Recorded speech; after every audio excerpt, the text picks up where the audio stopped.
Jika dicari produk fashion yang digunakan sejuta umat tapi tak lekang oleh waktu, jawabannya pasti mengerucut pada produk celana tahan lama yang disebut jeans.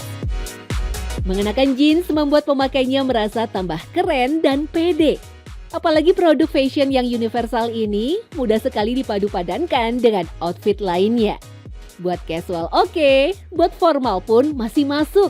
Gak aneh jika tua muda menggemari celana jeans. Yakin deh, di lemari rata-rata punya lebih dari 2 pasang jeans. Faktanya, jeans adalah sebutan untuk celana berbahan denim. Umumnya berwarna biru indigo sehingga disebut blue jeans. Jeans diproduksi sejak tahun 1800-an. Jadi bagian produk budaya yang usianya sekitar 300 tahun. Wow, gimana kalau kita kulik habis cerita soal celana jeans ini? Secret Story mengungkap rahasia di balik cerita. Jeans itu mungkin fashion ya yang nggak luput dimakan oleh zaman, soalnya ada dari zaman dahulu dan juga semua kalangan kayak pakai jeans sih mas. Celana jeans itu kan udah fashion dari dulu. Jadi aku tuh sering banget pakai jeans karena merasa lebih pede aja kalau pakai jeans. Denim dan jeans sebenarnya adalah 2 hal berbeda. Penyebutan jeans konon berasal dari kata genes, alias orang Genoa yang datang dari Italia, tempat bahan celana jeans pertama kali ditemukan. Sekitar abad ke-17, Genoa termasuk pusat perdagangan dunia yang terkenal. Salah satu produknya yang banyak dilirik adalah kain berwarna biru tua yang kuat, cocok untuk pakaian kerja para nelayan, pelaut, dan penambang. Popularitas kain yang disebut genes membuat penenun di kota Nimes terinspirasi untuk membuat kain serupa dengan bahan lokal yang ada. Maka lahirlah kain denim dari kata denimes yang artinya dari Nimes. Ya, jadi mungkin kalau ngomongin jeans dari yang tadinya emang dipakai hanya untuk para pekerja gitu ya, pekerja keras, tambang, penebang kayu dan segala macam pada zaman gold rush di Amerika, akhirnya sampai bisa jadi dipakai oleh sebagai icon rebel, terus jadi barang yang emang dipakai selebriti dan akhirnya jadi fashion item gitu. Oh iya, jelas karena satu bahannya tadi itu bahan yang emang lebih kuat dari kain-kain yang ada pada zamannya. Jadi emang orang ketika pakai kerja itu mereka merasa aman, terus bisa dipakai lebih lama gitu waktunya. Meski hasil modifikasi dari kain berwarna biru tua yang diciptakan di Genoa, bahan denim dianggap sebagai bahan yang paling berkualitas untuk dibuat untuk celana jeans. Perkembangan dan budaya mengenakan jeans lalu berkembang di Amerika Serikat, dipopulerkan oleh para penambang emas di California di tahun 1840.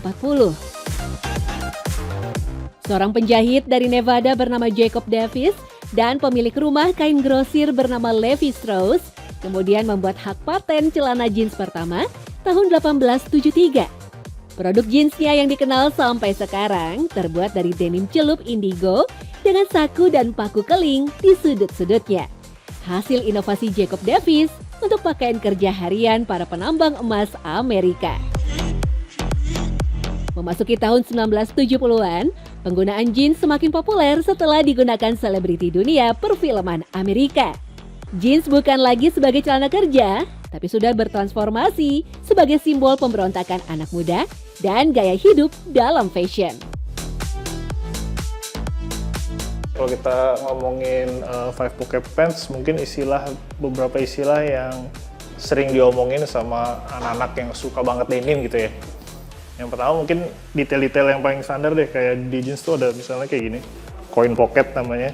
Sesuai namanya, dulu mungkin dibuat untuk orang masukin koin ke sini gitu. Terus detail lagi seperti rivet adalah yang ngebuat jeans jadi jeans. Tanpa adanya rivet mungkin nggak ada jeans gitu ya. Jadi rivet tuh kayak semacam paku yang ditempelin untuk bikin di stress point, artinya poin-poin yang mungkin gampang robek supaya dia lebih tahan lama. Sejak lama, celana jeans sudah jadi pakaian sehari-hari jutaan umat manusia di seluruh dunia. Selain kuat dan nyaman, warna indigo pada jeans menyamarkan noda sehingga nampak tak mudah kotor. Bagi para pecinta celana jeans garis keras, pantang hukumnya mencuci celana jeans sembarangan karena akan merubah bentuk dan warnanya. Bahkan ada loh yang sengaja tidak mencuci jeansnya selama bertahun-tahun. Tujuannya agar celana jeans koleksi mereka cepat fading atau perubahan warna di bagian tertentu karena pemakaian. Kebayang nggak tuh aromanya? Bahkan ada sebagian orang yang menyimpan jeansnya yang tidak dicuci di dalam freezer agar baunya cepat hilang. Yang lebih aneh lagi, mencuci jeans dengan air laut akan membuat lebih tahan lama. Serius. Jeans itu nggak berubah dari zaman tahun 1890 sampai sekarang, itu nggak berubah. Bahannya kayak gini, bahan yang keras, hardworking, durable, dan ditujukan untuk ya pemakaian tiap hari dan nggak perlu perawatan yang ribet. Artinya ya kita ngerawat jeans juga nggak usah ribet-ribet, cukup cuci, jemur, kelar, pakai lagi, udah gitu aja. Nggak usah kayak harus di dry clean nih. Kalau kita ngomongin jeans yang klasik nggak perlu kayak gitu. Popularitas celana jeans kemudian telah berubah menjadi fashion dan mode yang dikenakan hampir seluruh warga dunia. Tapi tunggu dulu, di Korea Utara mengenakan jeans justru ilegal karena dianggap sebagai bentuk penjajahan Amerika ke negara lain. Gara-gara memakai jeans, nyawa bisa melayang loh di negaranya Presiden Kim Jong-un ini. Ngeri ya? Sekarang jika menilai kualitas jeans terbaik di dunia, justru bukan dari Amerika, melainkan dari Jepang. Gak main-main, untuk sepotong celana jeans saja, harganya bisa dibanderol belasan juta rupiah. Kira-kira apa alasannya sih bikin jeans mahal banget? Cuman gue mikirnya kayak sindrom ketika satu negara kalah perang sama negara lain. Ya yang kalahnya mereka sama Amerika kan, jadi mereka menganggap Amerika itu bagus nih semuanya, termasuk salah satunya jeansnya gitu. Jadi nah ini kalau ngomongin jeans itu kenapa punya nilai historis dan cultural relevance yang sangat tinggi, menurut gue ya kayak gini-gini nih ceritanya. Kenapa Jepang bisa terkesima banget sampai akhirnya mau bikin jeans terbaik ya karena mungkin mereka juga ngelihat di Amerika jadi patokannya mereka pada saat itu, akhirnya ngebawa salah satunya jeans gitu. Faktanya, lebih dari 50% denim dunia diproduksi di Asia, terutama di Cina, India, dan Bangladesh. Saking antusiasnya masyarakat dunia mengenakan jeans berbahan denim, sampai-sampai banyak yang bergabung dalam komunitas khusus pecinta jeans, termasuk di Indonesia dengan nama Darahku Biru. Komunitas yang bermula dari diskusi dalam platform online ini berdiri pada tahun 2008. Jadi ajang diskusi segala hal tentang jeans dengan event-event menarik yang rutin digelar.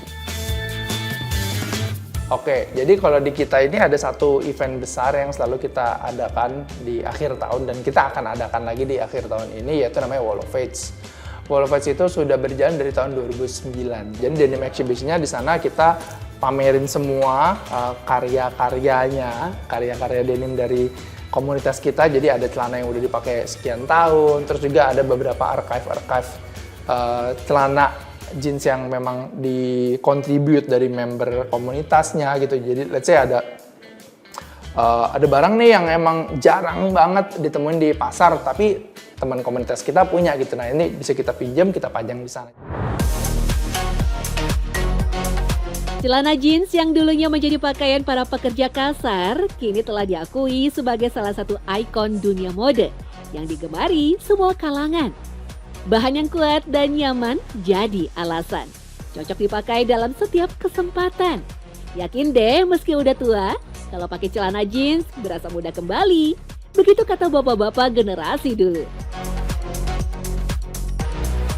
Kalau gue bisa bilang jeans itu adalah barang paling universal yang ada di dunia saat ini. Semua orang bisa pakai, semua kalangan bisa pakai, mulai dari lapisan masyarakat paling bawah sampai ke presiden pakai jeans, dan bisa dipakai kemanapun, dimanapun, dan dengan apapun. Jadi sebenarnya nggak ada sih namanya cara untuk memadu padankan. Semua lu pakein apa aja juga udah jadi, karena jeans is jeans. Ini adalah barang paling historis sepanjang masa di fashion, bahkan di kehidupan manusia. Jadi ya ini barang paling universal lah, nggak perlu ada lagi aturan gitu untuk pakai ini harus gini-gini gitu.